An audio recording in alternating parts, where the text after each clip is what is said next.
প্রসাদ গ্রহণের পর এই তো আছে কাজ, আর কিছুই না। তারপরে আমাদের মিত্রচার মহাজয় বলা গেল, উনি ধন্যবাদ জ্ঞাপন করবেন। একটা সাবজেক্ট রেখেছিলাম, সেটা হচ্ছে ফায়ার ফাইটিং। সবাই ইংরেজি শব্দটা খুব অসুবিধা হচ্ছে বুঝতে। ফায়ার ফাইটিং মানে ফায়ার মানে কি? ফাইটিং, লড়াই।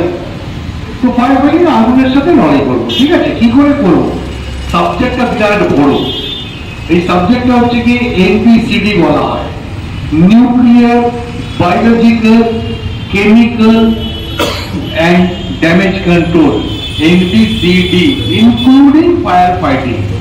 তো এবার হচ্ছে এত বড় লম্বা আমি যাবো না। নিউক্লিয়ার, এই নিউক্লিয়ার মাঝে মাঝে এখন খবরের কাগজে বা পেপারে পড়ছেন বা এতে টিভিতে দেখছেন না, নিউক্লিয়ার বোম ব্লাস্ট হলে কি হবে?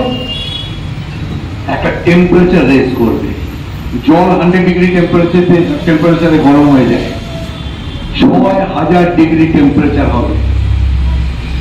আপনার থেকে, আপনি যেখানে আছেন সেখান থেকে 50 কিলোমিটার ডায়া এফেক্ট হবে। আর 6 কিলোমিটার টেম্পারেচার যখন হবে, সেটা 5 কিলোমিটার পর্যন্ত একদম পাক্কা ডাইরেক্ট এফেক্ট হবে, মানে সে গলে যাবে। হচ্ছে নিউক্লিয়ার। আবার আর নিউক্লিয়ারের ভেতরে আরো অনেক কিছু আছে, সেটা বলবো না। বায়োলজিক্যাল, বায়োলজিক্যাল মানে জানেন, বায়োলজিক্যাল আপনার খুব ভয়ানক, কিন্তু এটা পোকামাকড় দিয়ে তৈরি করা হয়। আমাদের কিন্তু এটা শিবিরের অঙ্গ। আমরা আজকে আপনাদের মোটামুটি যুদ্ধাস্ত্র নিয়ে, যুদ্ধ নিয়ে পুরো জিনিসটা করছিলাম, করেওছি আমরা সবাইকে যতটা আমরা, কিন্তু আমরা ফিজিক্যাল ট্রেনিংটা দিতে পারিনি বর্ষার জন্য। বায়োলজিক্যাল হচ্ছে গিয়ে আগে যখন এরা বোম বানাতো, কোনো একটা কুকুরকে, বিড়ালকে, ইঁদুরকে বিষ ধরনের জিনিস কিছু খাইয়ে, খুব বিষাক্ত জিনিস খাইয়ে যে পোকামাকড়গুলো তৈরি হতো, সেটাকে টিম প্যাক করা হতো এবং সেইটাকে নিয়ে গিয়ে যেখানে কোথাও ডিফেন্সের লোকেরা আছে, যেখানে সৈন্য আছে, সেখানে সেটা ছেড়ে দেওয়া হতো। আর তারপরে যে এফেক্টটা হতো, তাতে হয়তো কলেরা হলো, না হলে অন্য কোনো রোগ ধরলো, সে আর যুদ্ধে যাওয়ার মতো ক্ষমতায় থাকতো না। এটা হচ্ছে কি বায়োলজিক্যাল। সেটা নানা রকম প্রক্রিয়া আছে। এই মুহূর্তে একটা খবর পাওয়া যাচ্ছে যে চায়না নাকি বায়োলজিক্যাল তৈরি করছে, সেটা মৌমাছি বোম তৈরি করেছে। যখন ছাড়বে তখন বোঝা যাবে। এখন অব্দি এরকম খবর পাওয়া যাচ্ছে। এরপর হচ্ছে কেমিক্যাল। কেমিক্যাল মানে সবাই জানি, সালফারিক অ্যাসিড ফ্যাসিড এটা ওটা ইত্যাদি জিনিস মেলালে পরে কিছু একটা হয়। গায়ের চামড়া ফামড়া খসে পড়বে, চোখ লাল হয়ে যাবে, মাথা ব্যথা করবে, দূষিত বায়ু ঢুকে পড়বে। সেটা হচ্ছে কি কেমিক্যাল। হয়ে গেল ড্যামেজ কন্ট্রোল। যেটা ড্যামেজ হয়ে যায় সেটাকে কিভাবে কন্ট্রোল করবো, অনেক বড় সাবজেক্ট। এবার ফায়ার আমি খুব ছোট করে শেষ করে দিচ্ছি। একটা ত্রিভুজ, ত্রিভুজ হচ্ছে কি ফায়ারের সিম্বল। এই ত্রিভুজের মধ্যে থেকে যে কোনো একটা কাঠি বা একটা দাগ সরিয়ে নিলে ত্রিভুজ আর থাকে না। ঠিক? একটা ত্রিভুজ থাকবে কি? হবে না। তো ফায়ারের জন্য 3টে জিনিস দরকার। একটা হচ্ছে কি বার্নিং ম্যাটেরিয়াল, মানে যেটা জ্বলবে, ওই 17 ইঞ্চি 17 ইঞ্চি, এগুলো একটা বার্নিং ম্যাটেরিয়াল। তার সাথে লাগবে কি অক্সিজেন। অক্সিজেন না হলে হবে না। তার সাথে লাগবে কি অক্সিজেন, বার্নিং ম্যাটেরিয়াল হয়ে গেল হিট, গরম। এই 3টে জিনিসের মধ্যে যে কোনো একটা জিনিস সরিয়ে দিতে পারলেই আগুন লাগবে না। আগুন কোথাও লাগলে যদি সেই লোক আগুন নেভানোর কাজ না জানে, তাহলে সেখানে যাওয়া উচিত না, সেখানে চেঁচামেচি করা উচিত না, সেখানে কেওয়াস করা উচিত না। যে আগুন নেভাতে জানে, আগুন নেভানোর কাজে পটু, তাদের যাওয়া উচিত। বা আমাদের এখন সিভিল ডিফেন্স বহু জায়গাতে শেখানো হয়, আমাদের বাইরে এখন এগুলো শেখায় না। কেন শেখায় না জানি না, অন্যান্য রাজ্যে তো শেখায়। সেইখান থেকে ফায়ার ফাইটিং এর যারা টিম আছে তারা এসে শেখায়, তারা ডেমনস্ট্রেশন দিয়ে যায়। আমাদের ছোট ছোট বাচ্চারাও শিখতে পারে। আপনি কোথাও সিনেমা হলে গেলেন, কোথাও বেড়াতে গেছেন, কোনো বিয়ে বাড়িতে গেছেন, সেখানেও কমসে কম যদি আগুন লাগে, আপনি সেই এক্সটিংগুইশারটা নিয়ে, মানে সেই ফায়ারের যে মেশিনটা আছে সেটা ব্যবহার করতে পারবেন। সেটা জানা আমাদের খুব দরকার। এটা হচ্ছে কি নর্মাল একটা ফায়ার ফাইটিং। এবং ফায়ার ফাইটিং এর ব্যাপারে আপনার খুব সাধারণ জ্ঞান একটা থাকা উচিত। আর আমি লম্বা ভাষণ দেবো না, এরপরে যখন কখনো হবে, যদি পারি একবার এক্সটিংগুইশার নিয়ে আসবো। ফায়ার কত রকমের? নর্মালি ফায়ার 3 রকমের হয়। একটা হচ্ছে গিয়ে এই যে যেটা বললাম 17 ইঞ্চির কাঠ পাট ইত্যাদি ফার্নিচার যদি জ্বলে, জেনারেল ফায়ার। আরেকটা হচ্ছে গিয়ে অয়েল ফায়ার, আরেকটা হচ্ছে ইলেকট্রিক ফায়ার। তো তার মধ্যে ইলেকট্রিক ফায়ার হচ্ছে খুব ভয়ঙ্কর, যেটা যখন তখন যে কোনো এক্সটিংগুইশার ব্যবহার করতে পারবো না। এবং ইলেকট্রিক ফায়ারে শুধু CO2 ব্যবহার করা হয়। অয়েল ফায়ারে যেটা ব্যবহার করা হয় সেই কেমিক্যাল ইকুয়েশন আছে, তাতে ফোম টাইপ আছে, সেই ফোম টাইপের মধ্যে সোডা বাইকার্বনেট, অ্যামোনিয়াম সালফেট থাকে, সেগুলোর ইকুয়েশন সেগুলো বাদ দিলেন, সেখান থেকে ফোম বেরোলে পরে তেলের উপর যেটা তেলটা ভাসছে সেটাকে গিয়ে সেটাকে ঢেকে দেবে, এই ইত্যাদি ইত্যাদি ব্যাপার। আর জেনারেল ফায়ারে আপনি যে কোনো জিনিস ব্যবহার করতে পারেন। এতে সবচেয়ে বেশি ভালো জিনিস হচ্ছে গিয়ে জল। একদম যতটা পারুন জেনারেল ফায়ার যখন লেগেছে সেখানে জল দেবেন, কিন্তু ধ্যান রাখতে হবে সেখান থেকে যদি কোনো ইলেকট্রিক ওয়্যার গেছে বা সেটাতে আগুন মানে ইলেকট্রিক প্রবাহিত আছে, তাহলে আপনি সেখানে জল ব্যবহার করতে পারবেন না, হিতে বিপরীত হবে। আর বেশি বলবো না। এবার অনেক পুরনো সংঘের কার্যকর্তা এবং আমাদের এটি এর রহস্য নিহিত রয়েছে ভারতীয় যে বৈদিক কালচার, ভারতীয় সংস্কার সংস্কৃতি, ভারতীয় জীবনশৈলী, খাদ্যশৈলী এই রহস্যের মূল। তাই যে মানুষটি যত শীঘ্র সম্ভব ভারতীয় হয়ে ভারতীয়ত্বকে গ্রহণ করবে, কারণ সে আর ইন্ডিয়াতে নাই, সে এখন ভারতে চলে এসেছে, ইন্ডিয়ার থেকে ভারতে এসে গেছে, এবার ভারতীয়ত্বকে তাকে গ্রহণ করতে হবে। আর ভারতীয়ত্ব গ্রহণ করলেই ভারতের প্রতিটি নরনারী তার সে মেধাবান, চরিত্রবান, আদর্শবান, বলবান, শক্তিবান, যেমনটি চায়, বিবেকবান, তেমনটি হবে। আর এই রহস্যই ভারতবর্ষের আর্য ঋষি মহর্ষি মহিষী নারীরা, সন্ত মহন্ত, এনারা পরম্পরায় বাহিত করছেন এই জ্ঞান বিজ্ঞান পড়াতে, যা আজ সারা পৃথিবীর রিসার্চের বিষয়। এক সময় ছিল এটা তাদের দ্বারা সার্চ হয়েছিল, আর আজ সেটি রিসার্চ। তার রিসার্চ কি করছে না এই করছে যে মানুষ মাত্রই 800 কোটি পৃথিবীর মানুষ মাত্রই তো চেয়ে বেড়াচ্ছে চারটে বস্তু, চারটে বিষয়। সে ব্যক্তিগত জীবনে যাচ্ছে, সুখ চায়, শান্তি চায়, আনন্দ চায়, নিরোগ শরীর চায়। আর তার অভাবে সে অসুখী, অশান্তি, নিরানন্দ, রোগগ্রস্ত হয়ে পড়ছে। তার জন্য সে হন্যে হয়ে খুঁজছে, ছুটে বেড়াচ্ছে, দৌড়াচ্ছে, কোথায় এই টেকনোলজিটা পাবে, এই সুখ শান্তি আনন্দ নিরোগ পাওয়ার টেকনোলজি, এই কলা কৌশলটা সে পাবে ভারতের বৈদিক কালচারের মধ্যে, বৈদিক সংস্কার সংস্কৃতির মধ্যে, বৈদিক ধর্মাচরণের মধ্যে, বৈদিক জীবনশৈলী খাদ্যশৈলীর মধ্যে। এখন আমাদের যে আজকের যে শিবির গত দুদিন ধরে চলছে, তার উদ্দেশ্য লক্ষ্য হলো ভারতীয় জীবনশৈলী খাদ্যশৈলীর আধারে একটি নর কিংবা নারীকে, একটি ছেলে কিংবা মেয়েকে, পুরুষ কিংবা মহিলাকে, তাকে সশক্তকরণ, শক্তিবান করা, ধৈর্যবান করা, বলবান করা, মেধাবান, চরিত্রবান, আদর্শবান করা। হ্যাঁ, এটাই আমাদের উদ্দেশ্য লক্ষ্য। তখনই সেই উদ্দেশ্য সফল হবে যখন তার জীবনে জীবনশৈলী আর খাদ্যশৈলী সে মেনটেন করবে।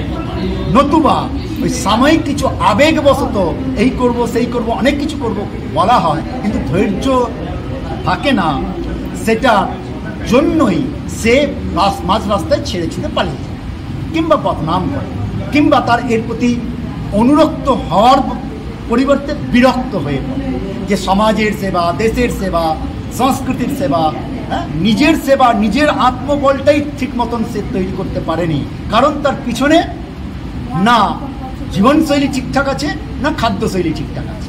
এই জীবনশৈলী খাদ্যশৈলী সমস্ত রহস্যের মূল জড় বা মূল শিকড়, মূল রহস্য। আর তাই আজ যদি আমরা দেশের জন্য, দশের জন্য এই প্রতিষ্ঠান মহাকাল যোগী সেনা সেবা সংঘ যে করা হয়েছে প্রতিষ্ঠান, এই প্রতিষ্ঠানের উদ্দেশ্য লক্ষ্য হচ্ছে আপনাকে সশক্ত করা, দিল দিমাকে, হৃদয় মনে বিরাট বিশাল মহান করা, আপনার হেড হার্ট মাসলকে স্ট্রং করা। আর যদি না হন, আপনি নিজের ব্যক্তিগত জীবনেই তো ঠিকঠাক চালাতে পারবেন, হায় রে মোলাম রে গেলাম রে করতে থাকবেন সারা জীবন। তা পরিবার জীবন আর তার সমাজ তথা রাষ্ট্রকে কি আপনি দেবেন? আপনার থেকে কি পেতে পারে, তা কি আশা করতে পারে? তো একজন পঙ্গু ব্যক্তির থেকে চিন্তা ভাবনা বিচারে পঙ্গু, শরীর মনে পঙ্গু, চিন্তা ভাবনা বিচারে পঙ্গু, তো গুণ স্বভাব কর্ম পঙ্গুত্ব আসবে।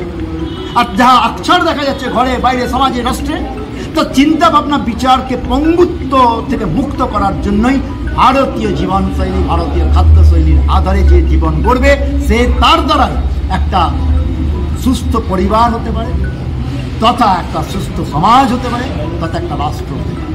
ইহাই আমাদের আজকের উদ্দেশ্য, লক্ষ্য এই শিবির। আপনার নাম?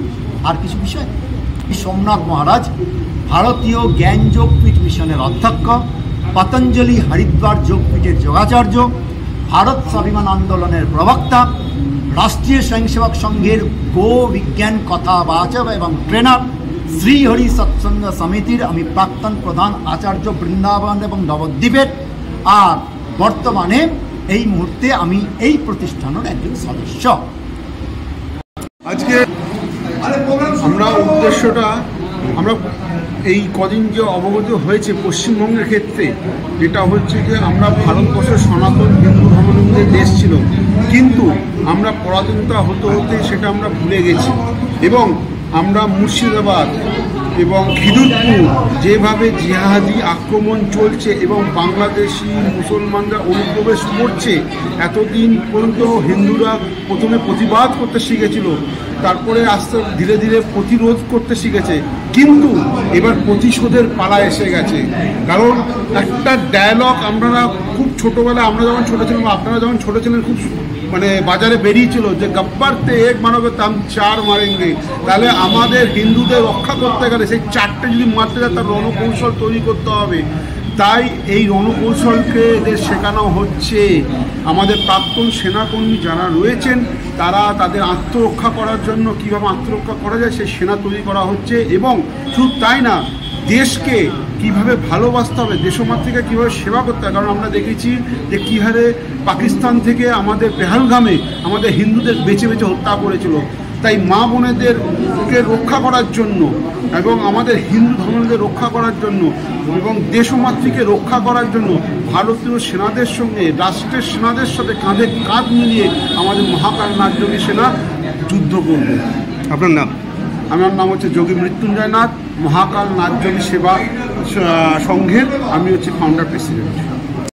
भगवान की जय, काशी विश्वनाथ की जय, पवन सुत हनुमान की जय, भोले भाई संतगान की जय, भोले भाई भक्तगान की जय, हर हर महादेव, जय जय श्री राम हिताय गौतमानंदे हरि हरि ओम।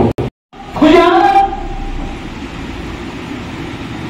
चप्पलটা খুঁজতে পারো, স্যুট বুট খুঁজতে পারো, শাড়ির ব্লাউজ খুঁজতে পারো, তিনটে দোকান নয় কলকাতা, কলকাতা নয় দিল্লি, দিল্লি নয় মুম্বাই খুঁজতে পারো, আর তোমার যেটাই কল্যাণ সেটাই পারো না। এই অজুহাতটা বন্ধ হলে সব কিছু হয়। তো একটু গিয়ে সামান্য সামান্য বললাম, দই আসবে, যেটা আর একটা অমৃত, ওই দেশি গোমাতার দুধ, তার থেকে দুধ হালকা গরম করার পর যে সম্ভল সাজা অর্থাৎ আরেকটু দই দিয়ে দই জমানোর প্রক্রিয়া, সেই পদ্ধতিতে দই জমানো, নাকি কাঁচা দুধ রেখে দিয়ে পচে গেল সেই দই না, ওই মেথডে, ওই প্রসেসে, পদ্ধতিতে দই, সেই পদ্ধতির দই যদি খাওয়া বাচ্চাকে, বুড়াকে, যে কোনো রোগীকে কোন সময় দিনমানে সূর্য থাকাকালীন আয়ুর্বেদের নির্দেশ, নতুবা শ্লেষ্মা বাড়বে। তাই দই দিনমানে 1 চামচ হলেও সেটা গুণ অশেষ মহা। অল্প দই পুষ্টি, শুদ্ধ পুষ্টি হবে। দই বেশি নেবার আমার ক্ষমতা নাই, অল্পই বানিয়েছ, জল ঢেলে ঘোলবো না, তাতে জিরে গুঁড়ো দাও, শুকনো জিরে গুঁড়ো ভাজা নয়, শুকনো তাওয়া কড়াই নেড়ে নেওয়া জিরে গুঁড়ো আর সৈন্ধব লবণ আয়োডাইজড নমক নামক ওই পয়জনটা নয়, যেটা তোমাকে আমাকে হিন্দুর বাচ্চাকে নপুংসক বানানোর ষড়যন্ত্র। ক্ষমতা নাই, কাদেরকে বাচ্চা বানাতে হবে বলার হিম্মত নাই, আর তাই সবকে নপুংসক বানাও। ওই আয়োডাইজড নমক ওর মধ্যে আছে সোডিয়াম ফ্লুরোঅ্যাসিটেট নামক আরেকটা নমক, যা পয়জন। নেট সার্চ করে দেখতে পাবে সোডিয়াম ফ্লুরোঅ্যাসিটেট, দেখবেন বেরোচ্ছে পয়জন শব্দটা। খোলা মার্কেটে পাবে না, সেটা 1% মেশালে পর, 2% মেশালে পর, 3% মেশালে পর কি হবে? 1% ওটি মেশালে পর নপুংসকতা বাড়বে। কারণ বলার তো হিম্মত নেই, বাচ্চা না, আর না হলে যা কিছু সরকার থেকে ফ্যাসিলিটি বন্ধ করবো, সরকার ডিগবাজি মারবে কালকে। তাই সবকে নপুংসক বানাও। সোডিয়াম ফ্লুরোঅ্যাসিটেট আর সেই 2% মেশালে, আর যদি 1 কিলোতে 2% মিশিয়ে দেওয়া হয়, শরীরে পঙ্গুত্ব আসবে। ওই 1 কিলো লবণে যদি 3% মিশিয়ে দেওয়া হয়, দেন এর নাম পয়জন। যেটা তুমি ওই অ্যাড দেখে ঘরে কিনে আয়োডাইজড নমক, যিনি আজকে ঘরে গিয়ে ওই আয়োডাইজড নমকের বোতলটা, ডাব্বাটা আর প্যাকেটটা ছিটিয়ে বিদায় করবেন, জানবো তিনি 3 নাম্বার থেকে মুক্ত হয়েছে, মানে 3 নাম্বার হাত থেকে, যার নাম অজুহাত। আর যদি ঘরে ছাঁটা না থাকে, এই যাওয়ার পথে দোকানটাকে ছাঁটাটা কিনে নিয়ে যান, যে ছেঁকিয়ে ঘরের ওই অ্যালুমিনিয়াম নামক মেটালিক পয়জনটাকে ছেঁকিয়ে ডাস্টবিনে ফেলবে, আর এই আয়োডিন নামকটাকে ডাস্টবিনে ফেলবে। যদি তোমার এবং তোমার পরিবারের কল্যাণ চাও, মাথার ঘাম পায়ে ফেলা পয়সাটা বাঁচাতে চাও, এক ঝটকায় লাখখানেক টাকা বেরিয়ে যাবে। ঔষধপত্র তো দূর, টেস্টিমনিতেই বেরিয়ে যাবে। এই টেস্টিমনিতেই লাখখানেক টাকা এক ঝটকায় বেরিয়ে। আর যদি মাথার ঘাম পায়ে ফেলা পয়সা রাখতে চাও, ব্যাংক ব্যালেন্স করতে চাও, ওই দুটো খাতার নাম। আমি তো দুটো বললাম, বেশি বললে পায়ে ফেলা মাটি খসে যায়।